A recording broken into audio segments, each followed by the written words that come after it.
குடியரசு தினம் என்றால் நமது அரசியலமைப்பு சட்டம் நடைமுறைக்கு வந்த நாள். 1950 ஜனவரி 26 தான் நமக்கான சொந்தமான அரசியலமைப்பு சட்டம் நாம் இயற்றி அதை நடைமுறைக்கு வந்த நாள். ஆகஸ்ட் 15 சுதந்திர தினம் என்றால் அந்நிய ஆட்சியிலிருந்து நமக்கு விடுதலை பெற்ற சுதந்திர நாள். ஜனவரி 26 என்பது நாமாவே ஆட்சி செய்யக்கூடிய உரிமை பெற்ற நாள்.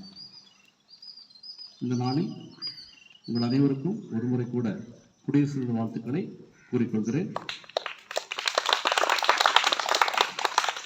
நமது அரசியலமைப்பு சட்டத்தில் நல்ல நெறிமுறைகள் உண்டு. நீதி, சமத்துவம், சுதந்திரம், சகோதரத்துவம் போன்ற நல்ல நெறிமுறைகள் உண்டு. அதை நாம் பின்பற்றுவோம்.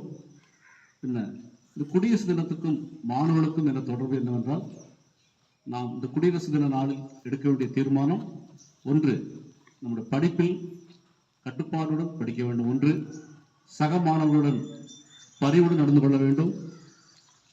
பின்பு நம்ம சுற்றுச்சூழலை